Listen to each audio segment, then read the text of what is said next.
Hello everyone! In this how-to video, we will be looking into the improved ignition modeling as introduced in version 8.9 of Safeti.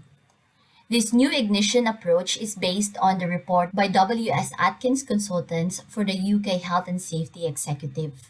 The ignition model described in the UK HSE's report has been specifically developed to consider larger, potentially catastrophic releases that may come into contact with on-site sources within non-hazardous areas and buildings. And we have now integrated this ignition model within Safeti. I will show it later on, but within the ignition section in the Risk tab, you will see three new folders shown which relate to the type-based ignition model, and each of those have different functions.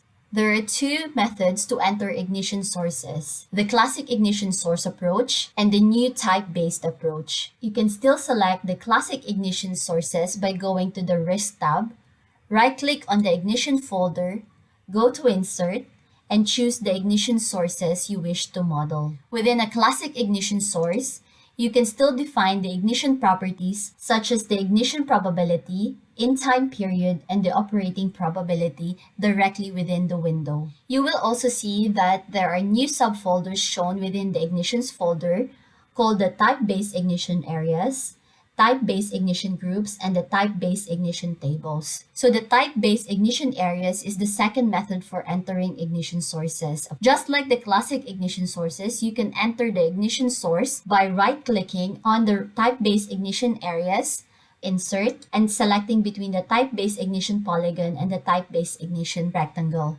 For the type-based sources, users can specify which predefined ignition sources are present in an area. Each type has its own set of ignition properties, which are based on the type-based ignition tables, which can be viewed here. So if a new ignition area is added, you will see that there is an option to specify either a single ignition source or an ignition group. If single ignition source type is specified, users can select one from the predefined ignition sources. And if the ignition group is selected, then users are required to specify the ignition groups. So I will demonstrate how to create multiple ignition sources using the ignition group option. To do this, within the type-based ignition groups folder, right-click, insert, and then select type-based ignition group. I will rename this. Now I will start defining the road day ignition group. In this specific group, I will enter 3 ignition sources, and you will see 2 new rows added. And then specify the density multiplier.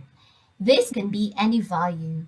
For example, it can be set to 0 to indicate that it is not an ignition source in this location, or 1 if it has the same ignition source density as the Atkins paper, or even a higher multiplier to allow for an activity-specific characteristic that results in extra ignition sources, for example, due to maintenance or construction activities. In this demo, I will just specify the density multiplier to be the same as the default ignition sources densities. Once done, click OK. Repeat the steps for 3 other ignition groups that I will use. Now I have added the 3 other ignition groups in my model. Next, we will specify the ignition areas, and to do this, right-click in the type-based ignition areas, go to Insert, and in this demo, I will specify type-based ignition polygons. Draw the polygon within the map. Now rename the ignition area.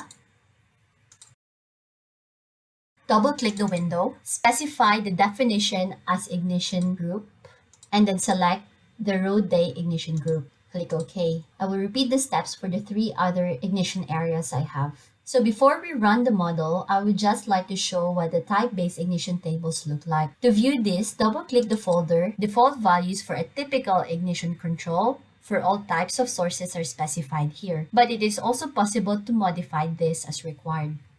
I am almost ready to run my model, but before running, I will need to specify the correct ignition parameters in the run row definition. So I will go to the Run Row Grid tab. You will notice that the Run Row Grid has been updated to include a new column that lets you specify the ignition table to be used for each run row's calculations. This column will only be used in the calculations if type-based ignition areas are used. This column is particularly important as it lets you define the level of control over ignition, aligning with the UKHSC ignition model. You can choose between a typical control, poor control, or good control, depending on the controls present on site. You can then set up your ignition sets as you normally do. Once ready, go back to the Input tab, select all run rows, and then run your model. So just to recap, there are two ignition source approaches used in Safeti 8.9, the classic sources and the type-based ignition areas approach, where the parameters for each area is defined within the type-based ignition tables. You can specify an area to either be a single ignition source or a group of ignition sources, which is then defined within the type-based ignition groups. Thank you for your attention. We hope that the introduction to type-based ignition areas and customizable ignition source groups will help you in performing risk assessments.